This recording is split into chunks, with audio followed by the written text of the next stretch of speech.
mfuatiliaji wa studio za Freedom. Kwa majina naitwa Castus Melchior Kazoba. Na leo studio kwenye kipindi chetu nipo na mgeni. Mgeni, karibu. Asante sana. Karibu. Utakuwa unaitwa nani na unafanya shughuli gani? Kwa jina naitwa Samuel Kakila. Ni mtaalamu wa mambo ya utawala bora na maendeleo ya jamii. Okay. Ndio. Kwa leo mezani tupo na mada inayohusu umuhimu wa utawala bora katika maendeleo. Kwa kuwa ni mtaalamu na mbobezi, tunaenda kujifunza mambo mengi kuhusiana na shughuli za utawala bora na maendeleo. Karibu sana ndugu mgeni. Asante sana. Kwa bila kupoteza muda, nitaomba kujua maana halisi ya utawala bora. Unapozungumzia masuala ya utawala bora na mambo ya msingi ya kuyaelewa. Ndio. Na mambo hayo yako kama mambo matatu ambayo ni ya msingi. Jambo la kwanza ndio swala la utawala. Ndio. Jambo la pili ni utawala bora. Ndio. Lakini jambo la tatu ni maendeleo. Maendeleo. Kimsingi utawala ni matumizi ya mamlaka.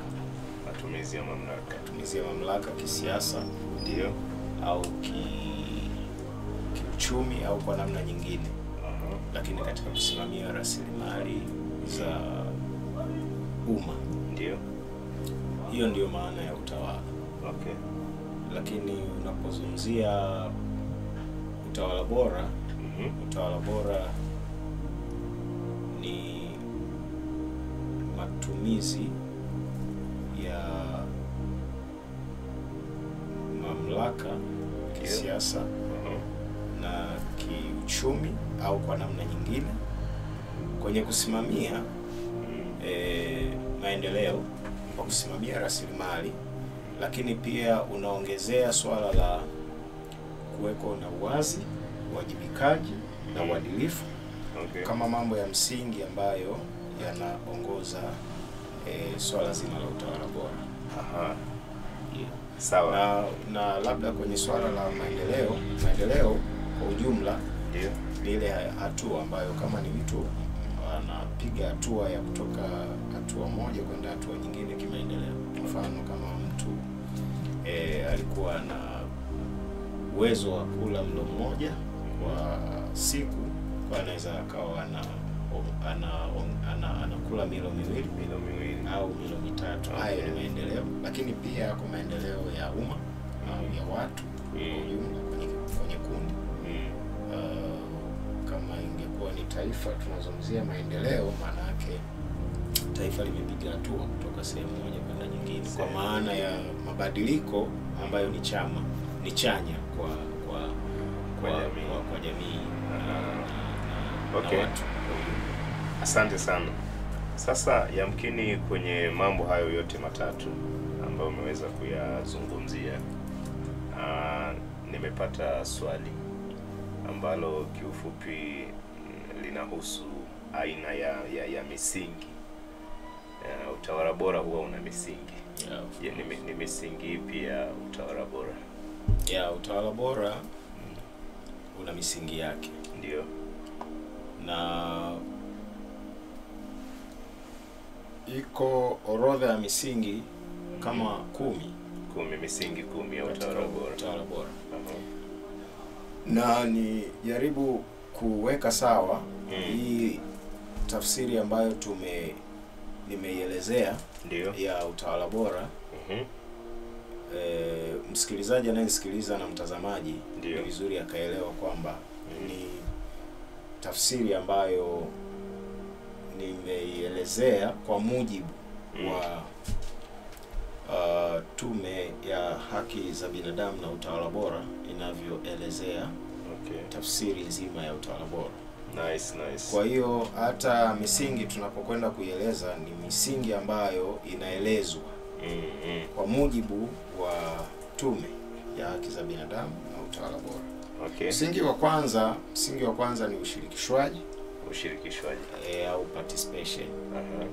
Kwa maana ya kwamba katika dunia ya sasa hivi maendeleo yoyote ni maendeleo ambayo yanahitaji ushirikishwaji. Okay. Na kwa maana ya mtawala na mtawaliwa lazima wawe na sauti moja, na lazima kwenye process zote zinazohusu maendeleo yao wawe wamewasiliana. Kwa hiyo wamekubaliana kwamba tunafanya jambo hili kwa mpango huu kwa pamoja. Kwa hiyo watakuwa wamewasiliana. Kama wanatengeneza taratibu labda za kuwasimamia katika maendeleo, lazima watakuwa wamewasiliana. Kama wanatunga sheria, watakuwa wamewasiliana. Ndio maana ya ushirikishwaji kwa ujumla au participation. Huo ni msingi wa kwanza. Msingi mwingine wa utawala bora ni maridhiano. Maridhiano hii inaweza kumaanisha kwamba makundi yanayoshiriki katika swala la utawala yako makundi mbalimbali. Mfano mzuri tunaweza kuchukua mfano wa jinsi uongozi wa nchi zetu duniani tunavyoongoza mambo katika mfumo wa vyama vingi. Kuna chama kinachotawala, kuna vyama vya upinzani, lakini pia kuna wananchi ambao hawa sasa ndio wanapokea huduma za utawala kutoka kwa viongozi wao. Sasa maridhiano maana yake ni ile hatua ya kukubaliana kwamba katika jambo hili tumekubaliana kwamba tutalitekeleza kwa mtindo huu.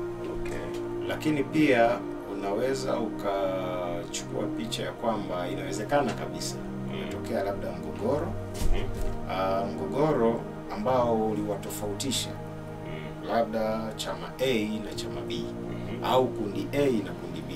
Inafika mahala ambapo hao wanatakiwa kuungana au wanatakiwa kuridhiana, kuelewana, kupatana ili waweze tena kwenda safari wakikubaliana katika jambo au katika mambo ambayo ni msingi wao wakubaliane ili safari iendelee. Kwa sababu la sivyo, kama ni kinyume cha maridhiano, kuna kitu kinaitwa mgogoro au migogoro. Utakuwa na mvutano. Mgogoro itafanya watu hawa safari yao kuwa ngumu kuelekea kwenye maendeleo. Kwa hiyo ndio maana msingi huu unajitokeza wa utawala bora ambao unaitwa maridhiano. Na msingi mwingine ni matokeo bora na ufanisi, kwa maana ya effectiveness and efficiency. Hapa tunazungumzia ufanisi tu kwa ujumla na matokeo, kwamba sasa tumeweka mipango yetu na hiyo mipango tunahitaji kuona ina kitu tunachokiita positive impact, kwa maana ya matokeo chanya. Sasa tunataka kuyaona hayo matokeo chanya, lakini pia tunataka kuona ufanisi. Kwa hiyo huu unakuja kuwa ni msingi mwingine muhimu sana kwenye masuala mazima ya utawala bora, kwa sababu kama mnatekeleza mambo, mnaweka mipango na miradi na mambo mengi katika utawala, mnataka kusimamia rasilimali za umma na mnataka kuhakikisha kuna matokeo, lakini hakuna matokeo, hakuna ile positive impact tunayotarajia, hakuna sababu ya kufanya. Huwezi kusema kuna utawala bora. Kwa msingi wa utawala bora wa matokeo chanya, wa ufanisi ni muhimu. Nice. Kuna msingi mwingine ni wa uwajibikaji. Moja kwa moja unaweza ukawa na sura kadhaa, lakini mbili hizi naweza kuzielezea. Kwa mfano, watawala kufanya shughuli zao kwa namna ambayo wanatakiwa kufanya hizo shughuli. Sio wavivu katika kutekeleza shughuli zao, wanaonekana wanajituma, wanaonekana wanatekeleza majukumu yao vizuri. Lakini namna nyingine ni ile ya kwamba yuko pale kiongozi na akawa anaongoza, lakini ikafika mahala ikaonekana kabisa kwamba kiongozi ameteleza, labda kuna mambo amekosea. Anakaa chini, anajitafakari, anasema jamani, mimi naona hapa sikupaswa kufanya hivi na nimefanya hivi, naomba niwaachie wengine, na step down, ninawaachia wengine waendelee. Okay. Kwa yale mambo ambayo sasa yanaonekana haya ni mambo muhimu, mambo nyeti zaidi kwenye jamii anayoongoza. Hiyo ni namna nyingine nzuri sana. Na hiyo ni misingi, ni moja kati ya msingi wa uwajibikaji. Ya msingi. Moja wapo wa misingi ya uwajibikaji. Okay. Ya utawala bora kwa maana ya uwajibikaji. Lakini pia kuna uwazi. Uwazi ni muhimu sana kwa sababu kiongozi au viongozi wakawa katika hali ya kuongoza na kukawa hakuna uwazi, basi ni wazi kwamba hiyo ni dalili kubwa kwamba utawala bora haupo.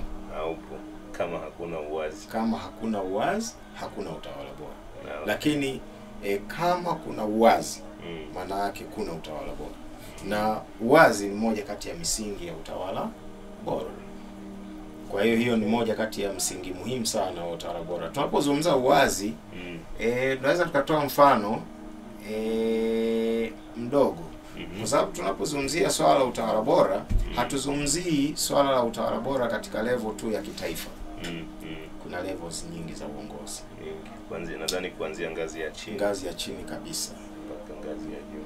Kwa mfano, tunazungumzia ngazi ya mtaa, ngazi ya kijiji, uongozi katika ngazi ya mtaa au kijiji, au uongozi katika ngazi ya kata, wilaya, mkoa, hivyo. Lakini pia uongozi hata wa taasisi tu. Huku kwenye shughuli zetu za kijamii kuna vikundi. Kila vikundi vina viongozi.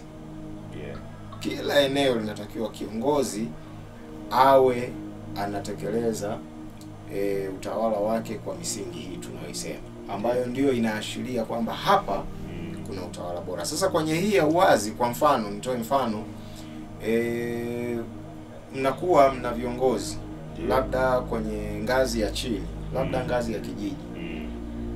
Wanatakiwa kwa mujibu wa sheria za nchi yetu watoe taarifa za mapato na matumizi kila baada ya miezi mitatu kwenye mkutano mkuu wa mtaa au kijiji. Halafu unakuta wale watu hawatoi taarifa za mapato na matumizi. Hii inamaanisha kwamba hakuna uwazi. Hakuna uwazi. Na hiyo ni dalili ya kwamba hakuna utawala bora. Kwa hiyo uwazi tunaweza kuzungumza kwenye mfano huu, lakini pia kuna msingi mwingine ambao ni usawa au equity kwa lugha ya kigeni. Usawa kwa maana kwamba lazima viongozi wanapoongoza wasiwe na upendeleo, wasiwe na watu ambao wako kwenye ngazi ya juu na wanawakumbatia sana hawa wanawapendelea. Lakini kuna wengine wako wanawaona hawa ni wa chini, kwa hiyo wanawabagua. Kwa hiyo kusiwe na ubaguzi, kuna usawa, hakuna upendeleo, hakuna ubaguzi, wote ni sawa. Na hii inakuwa nzuri zaidi kama swala la usawa linajitokeza moja kwa moja kwenye sheria ya chombo kinachoongozwa, kama ni taasisi, kama ni ngazi husika ya uongozi, kama ni chama cha siasa, au kama ni taifa, kwenye labda katiba ya nchi husika. Kumradhi, hapo kwenye usawa. Manake usawa tunazungumzia labda kama ni nafasi labda ya kugombea nafasi labda ya udiwani, ubunge, mtu asibaguliwe kwa misingi ya dini yake, dhehebu lake, ama hata kabila. Of course inaweza ikawa ni mtazamo sahihi ya kwamba mtu asibaguliwe, kwa maana kwamba kila mtu ana haki. Kwa mfano, kila mtu ana haki ya kwenye masuala haya. Kwa mfano, mwaka huu nchi yetu Tanzania iko kwenye uchaguzi. Kwa mujibu wa sheria za nchi, hasa sheria mama ambayo ni katiba, Kila mtu ana haki ya au kuchagua au kuchaguliwa, aidha kuchagua au kuchaguliwa. Ana haki hiyo. Kwa hiyo liweza likajitokeza kwenye sura hiyo, ni sawa. Lakini kuna sura nyingine pia kwamba kuna hawa wananchi. Ndio. Dunia yetu ina watu wa tofauti tofauti, yani mtu mmoja alingani na mwingine. Kwa hiyo kama ndivyo, kiongozi unayeongoza watu, ndio, unaweza ukaingia kwenye mtego wa kuwapendelea wengine, na unaweza ukaingia kwenye mtego wa kuwakandamiza wengine au kuwabagua. Kwa hiyo usawa ni neno muhimu ambalo linakuweka wewe kiongozi kwenye nafasi ambayo utaona kila mtu ana haki sawa na mwingine. Okay. No matter kwamba huyu yuko chini labda kimaisha, ndio, huyu yuko juu kimaisha. Ndio. Kwa hiyo usawa pia unakuja kwenye muktadha huo. Okay. Lakini pia kuna swala la utawala wa sheria au rule of law. Unapozungumzia utawala wa sheria, huu ni msingi mkubwa na msingi muhimu sana kwenye masuala ya utawala bora. Ni muhimu hasa nitoe mfano kabisa wa jinsi nchi zetu tunavyoziongoza nchi, kwa maana ya mataifa yetu. Huu ni msingi muhimu kwenye kuongoza nchi, kwenye kuongoza taifa. Okay. Kwa maana ya kwamba kila mtu anayeongozwa katika nchi husika au taifa husika lazima awe analala usingizi usiku, anajiandaa kuamka asubuhi kunapokucha, akijua kwamba nchi yetu inaongozwa kwa namna gani. Okay. Anakuwa na uhakika. Kwa nini?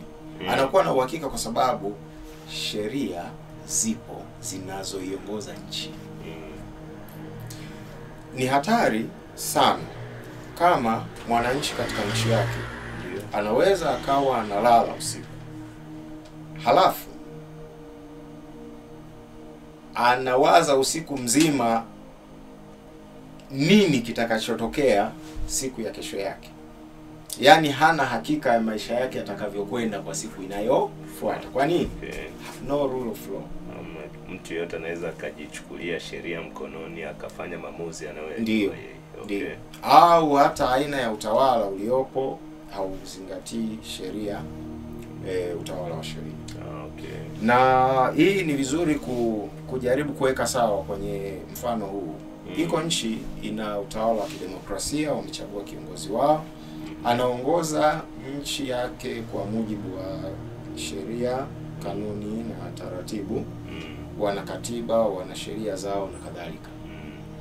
Therefore, wao wanaongozwa kidemokrasia kwa mujibu wa sheria. Huo ndio utawala wa sheria, rule of law.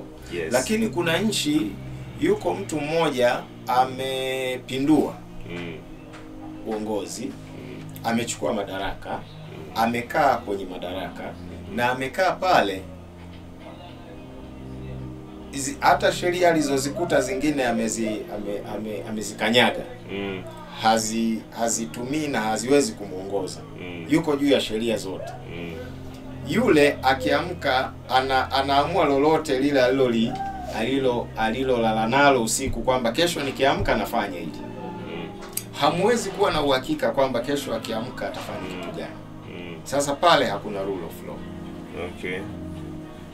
And therefore utawala wa sheria inakuwa ni moja kati ya msingi muhimu katika masuala ya utawala bora. Okay. Msingi mwingine ni uadilifu.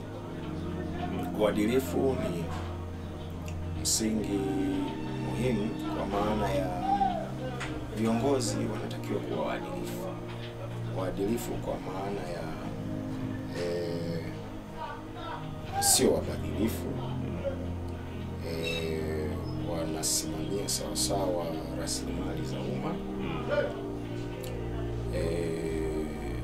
Wanazingatia nini sheria inasema na wanafanya sawasawa na sheria zinavyosema.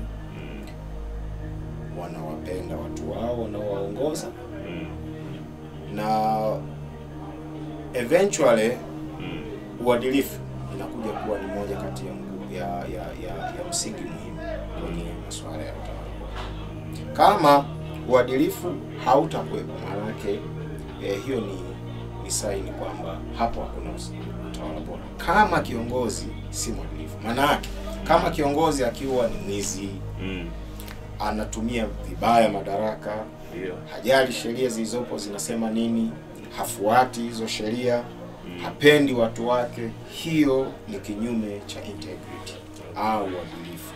Na hiyo ni sign kwamba utawala bora hao. Na hii ndiyo misingi ya utawala bora. Sawa. Okay, nashukuru umeweza kutupa maelezo mazuri katika kipengele cha misingi ya inaweza. Okay, sawa.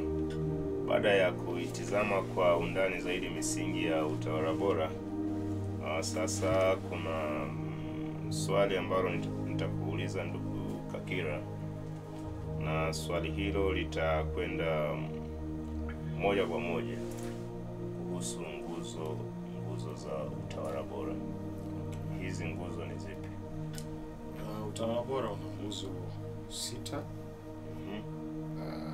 Ya kwanza ni katiba ya kidemokrasia, katiba ridhaa ya wananchi, katiba. Okay, hiyo ndio nguzo ya kwanza. Unajua ni kama nyumba tumeelezea misingi. Nyumba ina misingi, lakini baada ya hapo nyumba inaweza kuwa na nguzo ambazo zinakuwa zimetokea kwenye misingi kwa ajili ya kuhakikisha boma linakamilika. Sasa utawala bora yenyewe iko hivyo. Na sasa nguzo ya kwanza ni hiyo katiba ya kidemokrasia yenye ridhaa ya wananchi, ndio, au democratic constitution, ambayo ni muhimu sana. Unajua katiba ndiyo sheria mama ya nchi, na nchi yoyote ili iweze kuendeshwa lazima kuwe kuna katiba. Lakini katiba ya namna gani? Katiba ambayo wananchi wameshiriki katika kuiandaa. Ndio katiba ambayo inatakiwa ina ridhaa ya wananchi. Wananchi wametoa mawazo yao, wananchi wamekubaliana na kile kilichoandikwa katika katiba, na katiba inamuongoza kila mtu katika nchi ambaye ameshiriki kuiandika. Kwa hiyo hii ni nguzo moja muhimu na nguzo ya kwanza. Nguzo ya pili ni kulinda, kukuza na kuheshimu haki za binadamu, au protection, promotion and respect for human rights, kwa maana ya kuhakikisha kwamba haki za binadamu zinalindwa na kuheshimiwa. Na kwa hiyo kila mtu kwenye jamii husika ana uhakika ya kwamba haki zake za kibinadamu ziko salama, kwa sababu watawala wanafanya ulinzi wa haki zake, wanasimamia hilo. Lakini pia kila mtu katika eneo husika, katika jamii, katika taifa, anahakikisha hilo limesimamiwa kwa asilimia zote. Lakini nguzo nyingine ni utawala wa sheria, kwa maana ya rule of law. Hii unaweza ukaiona inajitokeza, iko kwenye pia misingi, lakini pia iko kwenye ni swali nilikuwa nahitaji kukuuliza. Ndio. Imekuwaje hii rule of law imeapia kwenye misingi ya utawala bora, lakini pia ikaapia kwenye nguzo za utawala bora? Hii ina tafsiri nini? Ina tafsiri kwamba unajua wanasema kwenye maisha yetu ya kawaida ya binadamu, nasema maji ni kitu muhimu sana. Maji bwana ni muhimu, usipoyanywa utayaoga, usipoyaoga utayapikia, usipoyapikia utayafulia. Kwa hiyo hii tafsiri ni hiyo, kwamba jambo hili ni jambo nyeti, hili la rule of law. Ndio maana linatokeza kwenye upande wa misingi lakini pia unaweza ukaliona linakuja kutokeza kwenye upande wa nguzo za utawala okay. bora. Na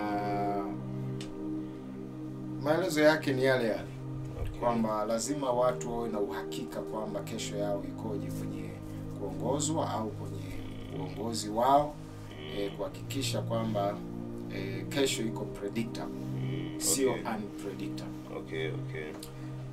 Nguzo nyingine ya utawala bora ni mgawanyo wa madaraka au kwa lugha zetu separation of powers. Separation of powers. Manake lazima kuwe kuna mgawanyo wa madaraka. Yes. Unapozungumzia mgawanyo wa madaraka, kuna mambo hapa nafikiri mawili ambayo unaweza kuyaweka yakaielezea vizuri separation of powers. La kwanza, ukija kwenye level ya kitaifa kama nchi, kwa mfano kama Tanzania, tulee mfano nchi ya kwetu Tanzania, unaweza ukaelewa tunapozungumzia madaraka ya vyombo vya dola, hasa upande wa vyombo vya dola vinapoongoza. Upande huo wa vyombo vya dola unaweza ukaona kwamba kuna mahakama, kuna bunge, lakini pia kuna serikali tendaji. Yote hivi ni vyombo vya dola. Okay, okay. Lakini vimegawanywa au vimegawana. Sasa wewe fanya hiki, wewe fanya hiki, wewe fanya hiki. Yaani kila moja ina mamlaka ya kwake kamili. Yeah. Okay. Kila moja na mamlaka ya kwake kamili yasiyotakiwa kuingiliwa na chombo kingine. Okay. Wote watatu wanaunda kitu kinaitwa serikali. Wote watatu wanaunda kitu kinachoitwa dola. Lakini wamefanya separation of powers katika hiyo dola na katika serikali. Na ndio maana kuna hii inayoitwa serikali tendaji ambayo wao wanafanya kazi za serikali tendaji, yani kwa mtu asiye kuwa na utaalamu wa haya masuala. Ndio ina tafsiri ni serikali tendaji, maana yake yenyewe inasimamia moja kwa moja maendeleo ya yote ya mipango ya maendeleo ya nchi. Okay. Yaani kwamba wao wanashughulika kwenye kupanga mipango ya maendeleo ya nchi, lakini pia wanasimamia moja kwa moja na kutekeleza moja kwa moja mipango ile ya wananchi. Na kuna bunge. Bunge is, kwa lugha ya wenzetu, is the law making body. Kwa maana ya chombo kinachotumika kutunga sheria. Parliament. Yes, parliament. Chombo kinachotumika kutunga sheria. Na zile sheria zinazotungwa bungeni, kwanza kina kazi zaidi ya moja. Kutunga sheria ni moja kati ya kazi, lakini jambo jingine ni kuisimamia serikali tendaji. Kusimamia serikali tendaji katika utekelezaji wa moja kwa moja wa mipango ya maendeleo kwa ajili ya nchi, na kusimamia utekelezaji na usimamizi wa maendeleo ya nchi. Kwa hiyo inatunga sheria hii, ili bunge linatunga sheria, lakini pia inaisimamia serikali. Kwa maana kuna wakati ambao serikali inapeleka taarifa zake kule, inapeleka mambo yake kule, yanaenda yanakaguliwa bungeni na kuona kama yako sawa sawa namna gani, then mambo yanaendelea mbele. Na kuna chombo cha mahakama, judiciary. Mahakama ina tafsiri sheria, na yenyewe kazi yake kubwa ni kutafsiri sheria ambazo zinatungwa na bunge yenye mahakama. Sasa hawa watatu, serikali tendaji, alafu kuna bunge, alafu kuna mahakama. Hivi ni vyombo vitatu ambavyo vimegawana madaraka. Hiyo ni namna moja, lakini nyingine separation of power ni ile kwamba wewe hutahodhi kila kitu unachokifanya, kwa maana ya unafanya kila kitu wewe kama serikali. You do each and everything. No, you should have to delegate kuna mambo mengine ambayo unatakiwa kuna kitu kinaitwa ugatuzi kwenye ugatuaji wa madaraka. Yes, ugatuaji wa madaraka. Okay. Na sasa hiyo inasaidia pia kwamba unapunguza mzigo wa mambo ungesimamia na kuyatekeleza. Okay. Kwa unapeleka kwa watu wengine na wao wanakusaidia, wanakuwa wanakuja wanakupa ripoti, lakini kama kuna mambo magumu zaidi basi wanakuletea wewe unamaliza. Yaani kwa kifupi hapo, kwa tafsiri nyepesi, ndio huwezi kutunga sheria alafu sheria hiyo hiyo ukaisimamia mwenyewe. Ndio. Lazima kuwe na bodi moja ikusaidie kutunga sheria, ndio, alafu wewe usaidie kuisimamia. Ndio. Okay. Kimsingi, lakini pia kuna kwa mfano kuna levels za utekelezaji wa mambo. Serikali kuu, kwa mfano, nitoe mfano mwingine ambao ni mzuri wa ugatuzi wa madaraka. Kuna serikali kuu, halafu kuna serikali za mitaa. Maana yake serikali kuu yako mambo ambayo inasimamia, inayashughulikia, inayatekeleza. Lakini serikali za mitaa na yenyewe imepewa mambo ya kusimamia na kuyatekeleza, na hawaingiliwi. Yes. Okay. Wanakuwa wanashirikiana, lakini kwa namna ambayo serikali kuu inafanya kwa mipaka yake na serikali za mitaa inafanya kwa mipaka yake. Okay. Kwa hiyo pia ni aina ya ugatuzi wa madaraka. Na ndio maana kuna kitu hicho kinaitwa serikali kuu, alafu kuna serikali za mitaa. Sasa siku nyingine nafikiri tutapata nafasi ya kuyafafanua zaidi haya ya serikali kuu, mipaka yake iko wapi, na serikali za mitaa, lakini ni picha tu ile ya haraka ya kujaribu kuelezea separation of powers. Na vitu vya namna hiyo nadhani tutakapopata muda wa kutosha huko baadaye, nguzo hizi naona zinahitaji kutafsiriwa kwa kina. Ndio. Ili mtu aweze kuelewa kwa undani zaidi nini maana ya hiyo nguzo. Maana inakuwa na vipengele vingi sana. Okay, sawa. Kwenye upande mwingine kuna kitu kinachoitwa uhuru wa mahakama kwenye nguzo. Uhuru wa mahakama or independence of judiciary. Uhuru wa mahakama ni muhimu kwa sababu mahakama inatafsiri sheria za nchi. Ndio. Na mahakama ni kimbilio la kila mtu ambaye anahitaji ana haki zake, anahitaji zikapate tafsiri. Na sasa lazima iwe huru, kwa sababu kwa mfano ikitokea kwamba haiko huru, kuna chombo kingine, labda ni bunge au serikali tendaji, inaingilia mahakama. Maana yake ni kwamba kuna dalili ya kwamba kuna wakati haki haitatendeka mahakamani. Na kama haki haitatendeka mahakamani, maana yake hakuna sababu ya hata hiyo mahakama kuwepo. Kwa sababu mahakama ni sehemu ambayo watu watakimbilia kupata haki zao. Kwa hiyo ndio maana hii inakuwa ni moja kati ya nguzo muhimu za uhuru, na ndio maana kwa nchi nyingi na mataifa mengi ambayo yana umakini mkubwa katika kuendesha mambo yao, vyombo hivi vitatu vipo. Kila kimoja kina mipaka yake, kinafanya kazi yake. Hakuna chombo kimoja kinaingilia chombo kingine katika utendaji na utekelezaji, especially hiki chombo cha mahakama. Nguzo nyingine ni uhuru wa habari au uhuru wa kujieleza. Ndio. Au pamoja na uhuru wa vyombo vya habari. Hapa kuna mambo mawili: uhuru wenyewe wa habari, lakini pia na uhuru wa vyombo vya habari. Freedom of expression and the freedom of the press. Kwa hiyo maana yake nini? Maana yake ni kwamba kwenye taifa lolote na kwenye jamii yoyote, ndio, lazima kuwe kuna uhuru wa kupata taarifa. Lazima kuwe kuna uhuru wa kujieleza. Ndio. Haya ni mambo muhimu. uhuru wa kupata taarifa kwa mtu hautakiwi kubanwa. Uhuru wa kujieleza kwa mtu hautakiwi kubanwa. Na hii inakuja kuwa nguzo muhimu katika masuala ya utawala bora. Maana yake kama nchi itakuwa haina uhuru katika eneo la kupata taarifa au kujieleza, hiyo ni sign kwamba hakuna utawala bora kwenye taifa husika.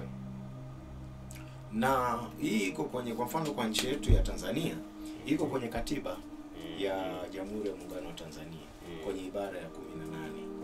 Inaelezwa wazi, na ibara ile inaeleza wazi habari ya uhuru wa kujieleza na uhuru wa kupata taarifa. Wewe mwenyewe una uhuru na haki ya kupata taarifa, lakini pia una uhuru na haki ya kujieleza.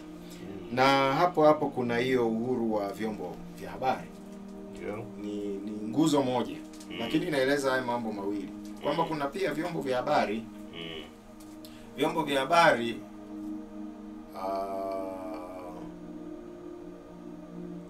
ni muhimili mwingine muhimu sana ambao haujitokezi moja kwa moja kwenye katiba, kwa mfano ya Jamhuri ya Muungano wa Tanzania kama muhimili rasmi, lakini wataalamu wa mambo wanajua chombo cha vyombo vya habari ni muhimili muhimu. Na ni muhimu kwa sababu natusaidia sana katika process nzima ya sisi kupata habari. Sasa nguzo hii inaeleza jinsi ambavyo kuna umuhimu na ulazima wa kuwepo uhuru wa vyombo vya habari. Yaani vyombo vya habari vinatakiwa kuwa huru, ifanye kazi yake kwa uhuru, na watu waweze kupata habari kutoka kwenye vyombo vya habari. Nguzo hizi ni nguzo 6 ambazo utawala bora unazo. Asante. Basi nakushukuru sana kwa kuweza kutufafanulia kwa undani zaidi. Of course mimi kwa sehemu kubwa sana nilikuwa elimu yangu kuhusu utawala bora na hizi nguzo zake na misingi yake nilikuwa sijui hivyo. Naamini na mtu anayetufuatilia na kututizama atakuwa ameelewa kwa undani zaidi. Nikukumbushe tu, kama utakuwa na swali lolote ama una maoni, usisite kutufuatilia kwenye mitandao yetu ya kijamii. Sasa ndugu Kakila, unadhani labda katika swala zima la utawala bora, unahisi labda kuna faida yoyote ama kuna umuhimu wote wa utawala bora kwenye jamii husika? Yes, of course kuna umuhimu na ulazima wa utawala bora katika jamii kwenye ngazi zote, kuanzia ngazi ya chini mpaka ngazi ya juu. Tunaposema ngazi ya chini ni ngazi zote tu ambazo zinahusu, kwa mfano hatua ya kwamba ngazi ya kijiji labda, ngazi ya mtaa, na zile ngazi zingine kata, wilaya, mkoa na kadhalika, au kwenye taasisi au kwenye hata kikundi tu. Watu wanaunda vikundi na wanafanya maendeleo kwenye vikundi. Umuhimu wa utawala bora upo mkubwa, na kwamba huo umuhimu usipozingatiwa, yaani utawala bora usipozingatiwa, faida haitakuwepo ya masuala ya utawala bora. Sasa kuna mambo yanayoashiria umuhimu wenyewe. La kwanza ni matumizi mazuri ya rasilimali za nchi. Kwamba kukiwa na utawala bora mahali, kuna viongozi, kwa mfano kwenye taifa au nchi yoyote, utaona kuna matumizi mazuri na sahihi ya rasilimali za nchi kwa ajili ya maendeleo. Na kwenye hili sasa unapokuja, ndipo pale tuna maswali ambayo watu nyakati fulani wameuliza maswali gani? Wanauliza swali hili kwamba hivi, kwa nini nchi zetu nchi za Afrika zina rasilimali nyingi sana, zina utajiri mkubwa usioelezeka wa rasilimali, lakini ni maskini? Sasa majibu yanaweza kuwepo mengi, lakini jibu nadhani ambalo ni sahihi kabisa, moja la kwanza muhimu kabisa ni kwamba nchi hizi hazina utawala bora. Kwa sababu zingekuwa na utawala bora, jambo hilo lisingeonekana kuwepo. Au rasilimali zingebaki zikajulikana kwamba hizi rasilimali hazijatumika zipo, au rasilimali zingetumika kama ipasavyo na watu wangepata maendeleo yao. Kwa hiyo umuhimu wa kwanza wa utawala bora kwenye jamii yoyote au kwenye nchi, kwenye taifa, ni matumizi mazuri ya rasilimali za nchi. Umuhimu mwingine ni maendeleo endelevu. Huu ni umuhimu mwingine wa utawala bora, kwa maana ya sustainable development. Kwa maana ya kutumia rasilimali kwa uangalifu, kwa namna ambayo mnahakikisha rasilimali ile itazaa manufaa bila kutumika vibaya, bila kwa mfano una madini mnayatumia alafu baadaye yanaisha, alafu mnajiuliza kwamba hivi haya madini yameisha, tumefanya nini na haya madini?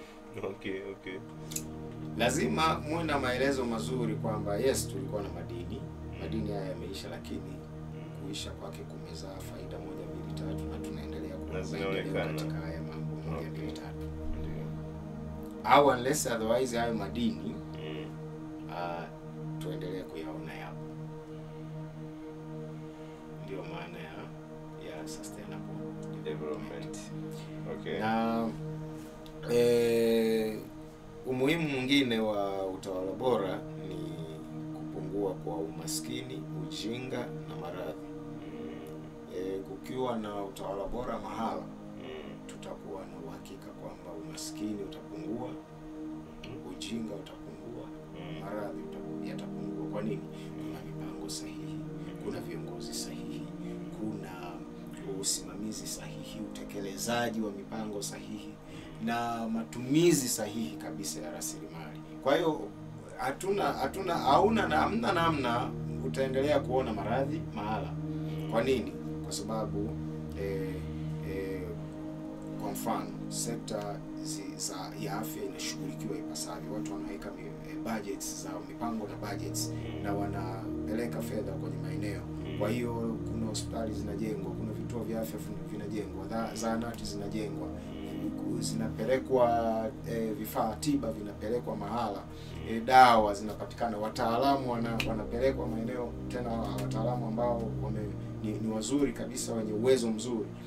Kwa hiyo kwa vyovyote maradhi yatapungua. Sasa atashughulikiwa kama jinsi ipasavyo. Na kwa hiyo tunaanza kuona umuhimu wa utawala bora kwenye jamii. Mambo haya yakifanyika jinsi inavyotakiwa, umaskini utapungua, ujinga utapungua, kwa sababu sekta ya elimu kwa mfano itashughulikiwa jinsi ipasavyo. Utaona shule zitajengwa, walimu watapelekwa, vifaa vya elimu vitapelekwa, vitabu na kadhalika. Lakini pia treatment za wote wanaohusika kwenye sekta ya elimu ambao ni wafanyakazi wanaofanya kazi itakuwa nzuri. Kwa mfano watalipwa mishahara mizuri, na kila shule itakuwa na walimu, na ukifika shuleni utakuta watoto hawakai chini, wanakaa kwenye madawati. Kwa hiyo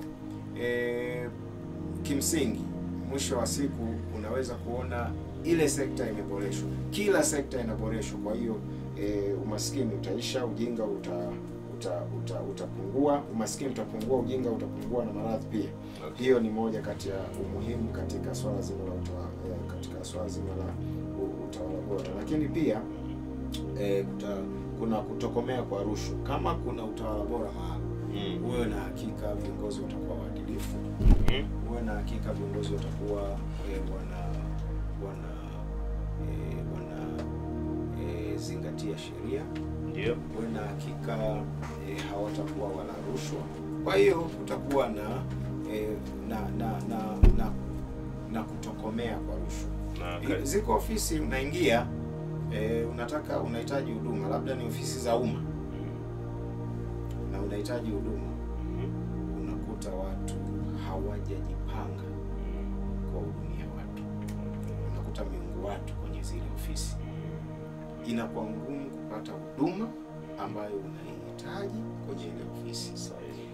Ukikaa kidogo unagundua hapa kuna viashiria vya rushwa, kwa sababu huyu bwana anaonyesha kabisa kwamba nisipotoa chochote hapa hii huduma haitapatikana, siipati. Okay. Unaona? Juzi kuna chombo kimoja cha habari nilikuwa nakitazama kwenye taarifa ya habari, kuna swali wakauliza kwamba je, wanauliza tu swali kwamba wananchi wachangie. Je, umerasimisha ardhi unayokaa au kiwanja unachokaa umekirasimisha? Maoni yalikuwa mengi, majibu yalikuwa mengi, lakini mmoja akajibu naye kwa kueleza hisia zake, akasema ile tu mpaka ukaweze kurasimisha hiyo ardhi, hiyo nayo ni kazi nyingine ngumu sana. Unaona? Kwa mazingira ni hayo, lakini basically unapozungumzia kutokomea kwa rushwa, maana yake watumishi wote wa umma wao wamejipanga kuhudumia watu na kwa mazingira ambayo ni rafiki kwa watu.